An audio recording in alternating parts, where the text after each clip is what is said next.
Bienvenue dans le podcast des Ones, celles et ceux qui osent nourrir leur exception. Je suis Afida Benour, Business and Life Nomad Coach et fondatrice du mouvement One.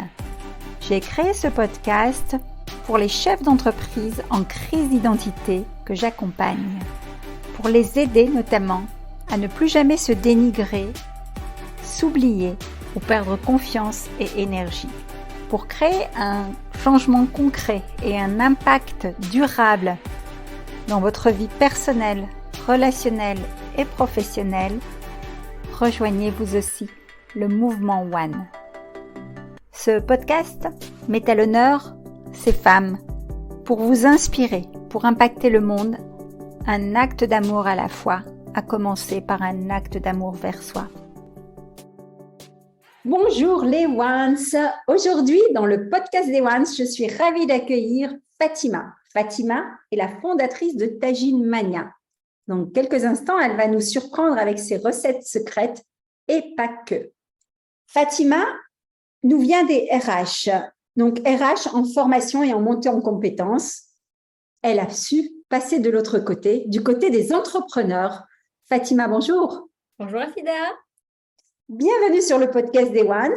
Merci. Alors, comme à mon habitude, on va commencer le podcast des Ones par un portrait vérité. Un portrait vérité de Ones. Ones qui veut dire oser nourrir son exception. Fatima, si tu étais un livre de chevet. Je serais l'alchimiste de Paulo Coelho. Super. Une couleur. Rouge. Si tu étais un plat sucré, un plat salé, comme tu veux, ou un plat sucré-salé même. Le tagine. Étrange cette réponse, vous allez comprendre pourquoi dans quelques instants. Mais oui, en plus, parce qu'on peut tout faire, hein. Le sucré-salé, le salé et même le sucré. Excellent. Un pays peut-être qui te touche particulièrement? Le Maroc. Un animal? Le chat. Est-ce que tu as un mentor ou plusieurs mentors autour de toi? Oui, j'ai Afida Benour. Merci. On va en rester là sur ce portrait vérité, puisque finalement, c'est pas mal de terminer avec moi. Hein, Oui. Alors, Fatima, tu vas nous parler. Fatima est une chef d'entreprise, entrepreneur pétillante, vivante, avec 10 000 idées à la minute. Et surtout, elle est la fondatrice du concept Tajine Mania, un concept que j'accompagne, que j'ai vu grandir, que je vois grandir, puisqu'on fait un fabuleux travail ensemble. Et donc, Fatima, est-ce que tu peux nous parler de ton concept, mais avant toute chose, nous préciser d'où tu viens, quel est ton milieu et quel a été le shift entre ta position de salarié dans un groupe RH de formation, d'accompagnement montée en compétences, donc avec une belle connaissance de l'humain, au statut d'entrepreneur et comment est venue cette fameuse idée? Oui, alors moi, j'ai exercé dans le domaine RH pendant 15 ans. Donc, j'ai d'abord commencé dans le domaine du recrutement, puis j'ai évolué dans le secteur de la formation professionnelle continue. Et est arrivé Mister Covid, ou Madame Covid, puisqu'on l'appelle la Covid. Et là, j'ai vraiment pris conscience que je passais beaucoup de temps sur la route, beaucoup de temps où je courais, etc. Et comme j'étais dans le domaine de la formation professionnelle, on n'était pas prêt justement par rapport à cette pandémie. Donc, on était dans le rush, l'urgence pour digitaliser notre accompagnement. Et donc, moi, ma salle à manger s'est transformée en bureau. J'ai une cuisine ouverte et donc derrière, il fallait cuisiner pour manger à midi et reprendre les réunions à 13h30. Et donc, du coup, une coquette dans une cuisine ouverte, ce n'est pas possible. Moi, je ne suis pas très pour les robots cuiseurs, je n'ai pas tout ça. Donc, il fallait s'organiser pour être efficace. Et donc, j'ai dégainé mon tagine qui cuisait à feu doux pendant que je travaillais le matin. Et voilà, donc avec le confinement, j'ai pris conscience que je passais beaucoup de temps sur la route et j'avais donc 2 enfants. Et j'ai commencé à réfléchir à une orientation. Donc, je me suis intéressée au business, au e-commerce. Et ensuite, j'ai travaillé mon Aikigai. Voilà. Créer mon Aikitagine, parce que j'aime bien cuisiner sainement, prendre soin de ma famille, leur concocter des bons petits plats, parce que c'est autour du repas qu'on se retrouve en fin de journée pour échanger et manger sainement. Donc, c'est comme ça que j'ai créé Tajine Mania pour justement accompagner les mamans à cuisiner sainement au quotidien, tranquille pour lâcher prise et arrêter de cuisiner en mode automatique pour se reconnecter à soi et cuisiner avec le cœur. Excellent. Cuisiner avec le cœur, effectivement. Et c'est pour ça que tu es une leader de cœur et que tu es chez les Ones, Voilà. bien évidemment. Alors, c'est intéressant parce que finalement, c'est d'un besoin personnel qu'est né ton business, si j'ai bien compris. Et aujourd'hui, l'expérience Tagine Mania, donc tu nous expliques que effectivement, c'est un concept. Au-delà de juste cuisiner une recette, tu as réussi à détecter ce besoin chez les femmes entrepreneurs ou les femmes hyperactives ou les mamans qui n'arrivaient plus à se réunir autour d'un bon plat. Mais tu as su pousser ce concept. Est-ce que tu peux nous en dire un peu plus?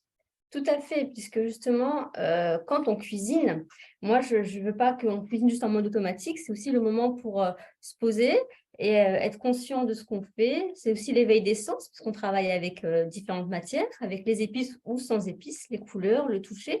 C'est prendre le temps voilà, de découper ses légumes et aussi l'occasion de créer sa créativité, puisque voilà, en fonction de nos préférences alimentaires, qu'on soit végétarien ou pas, qu'on aime le poisson ou pas, on va créer son tagine puisqu'on est unique. Et comme je dirais moi, dis-moi comment tu tagines et je te dirai qui tu es. Parce que voilà, on a la version sucrée, la version sucrée-salée à la marocaine avec beaucoup d'épices. Et puis, on a aussi donc sa version qu'on peut créer avec ses préférences alimentaires. Parfait. Et donc, ce concept, dis-moi comment tu t'agines, je te dirai qui tu es. Si j'ai bien compris, puisqu'on a pu le travailler ensemble, on a vu évoluer ton offre. Aujourd'hui, tu es capable justement d'accompagner des personnes ultra pressées ou déconnectées un peu de la réalité, comme tu l'as dit, de les réconcilier à la nourriture, mais à la nourriture que l'on partage, mais pas que, puisque ton concept, si j'ai bien compris, avec l'image du tagine qui est très puissante, c'est de lever le couvercle vers qui la personne est vraiment. C'est-à-dire que tu décryptes. Est-ce que tu peux nous expliquer un peu un process, justement, des différentes étapes qui se produisent quand on réserve chez toi une prestation et qu'on veut vivre l'expérience Tagine Mania? Alors, c'est vraiment ce que tu dis, hein, c'est vraiment lever le couvercle sur qui vous êtes pour justement découvrir et se reconnecter grâce justement à une cuisine simple et saine. Comment ça se passe? Déjà, je mets la personne en condition, donc on se déconnecte avec vraiment des exercices de respiration et de pleine conscience. Et puis voilà, j'invite la personne à choisir voilà, les ingrédients qu'elle veut cuisiner, parce que l'objectif, c'est vraiment de cuisiner une vraie recette qui va être consommée. C'est pas juste faire de la décoration avec les aliments. Et vraiment, c'est de lui permettre de se libérer de toutes les contraintes gastronomiques habituelles. On n'a pas là à être sur plusieurs cuissons. On est en mode focus. On est sur une seule préparation à la fois. Et donc, voilà, elle touche par exemple, si on est sur la viande, elle va la mariner, ce qu'elle ressent, le choix des épices, pourquoi elle choisit telle et telle épice. Et vraiment, c'est du sur-mesure. On fait vraiment par rapport aux besoins de la personne. Et voilà, c'est vraiment juste de cuisiner. On ne cherche pas à être top chef. On cherche juste vraiment à exprimer sa singularité, à lâcher prise et à se reconnecter avec nos 5 sens pour vraiment créer son œuvre d'art, son tagine. Waouh! Et donc, cet accompagnement que tu fais en parallèle, j'imagine qu'il y a un questionnaire préalable, ensuite il y a une observation avec cet accompagnement et aussi un feedback que tu fais par rapport justement à l'identité de la personne et au fait de la remettre vraiment dans l'instant présent et dans qui elle est, dans une meilleure connaissance d'elle-même, c'est bien ça? C'est tout à fait ça, ouais. Parfait. Alors, toi qui es passé par les tribulations d'une entrepreneur, hein, quand on passe du statut de salarié et que finalement, on a un besoin dans son quotidien et on en fait un business, c'est quand même une fabuleuse aventure. Est-ce que tu as des bons souvenirs ou des obstacles que tu voudrais partager? Et j'aimerais que tu nous sortes 3 conseils types que tu donnerais à tout entrepreneur qui nous écoute. Tu sais que chez les Ones, on a affaire à une audience justement de public d'entrepreneurs, de femmes qui osent nourrir leur exception, qui se créent un business pour créer leur liberté financière et leur liberté aussi d'expression, de créativité, comme on a parlé. Donc, quels sont les 3 conseils que peut-être de ton expérience, tu peux partager aujourd'hui en tant qu'entrepreneur? Moi, déjà, des conseils. Le premier, c'est de se faire accompagner tout de suite, vraiment d'investir en soi pour se faire accompagner, se former, travailler son mindset, parce que quand on est tout seul, on est isolé, on a ce fameux syndrome de l'imposteur qui revient. Mais t'es qui? T'es pas chef, t'as pas de CAP en cuisine. On se fait des films et des blocages tout seul. Alors que je pense que si je m'étais fait accompagner tout de suite dans mon projet, j'aurais été beaucoup plus vite. Ok. Donc ça, c'est le premier conseil. Deuxième conseil, c'est aussi sortir de sa zone de confort, vraiment voilà, s'écouter, même si on n'est pas compétent dans le domaine auquel on pense, bah, c'est y aller, se faire ses armes et essayer. Parce que voilà, moi, avec mon parcours, j'aurais pu rester dans le domaine de la formation et créer mon organisme de formation, mais je suis vraiment sortie de ma zone de confort. Et surtout, je dirais, bah, c'est s'entourer, voilà, aller rencontrer des personnes, s'entourer, vraiment, créer son réseau social en lien avec des entrepreneurs, des femmes, voilà, vraiment s'entourer. Le réseau, la puissance du réseau qui est C'est très, ça. très importante là. Tu prêches une convaincue. Ouais. Alors justement, ça va nous permettre d'enchaîner sur ton actualité.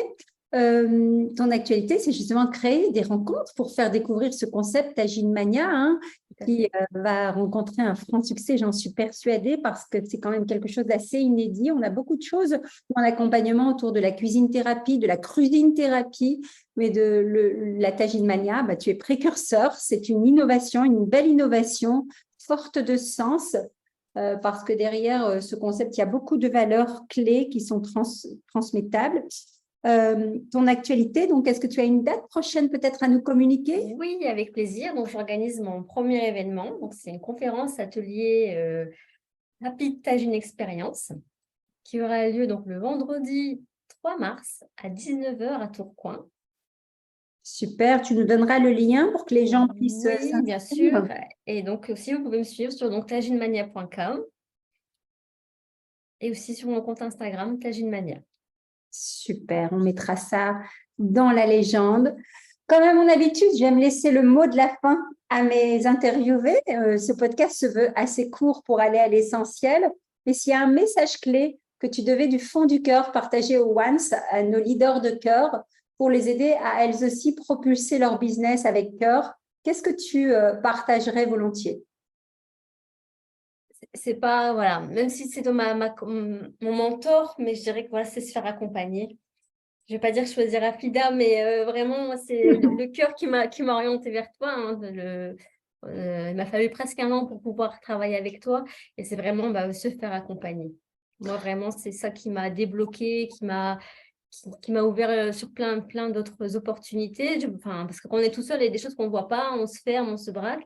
Et le fait de se faire accompagner, pour moi, ça a été vraiment l'ouverture des chakras. Excellent, merci. Merci pour ta fidélité. Et j'acquiesce, hein, moi-même, en tant que coach, en tant que master coach, je forme des coachs. J'ai aussi mes propres mentors, mes propres coachs qui m'aident à évoluer chaque jour parce qu'on est en croissance. Et effectivement, je dis souvent dans nos métiers d'accompagnement, vous allez toujours pouvoir épauler les personnes que vous voulez aider au niveau où vous êtes. Donc, c'est indispensable.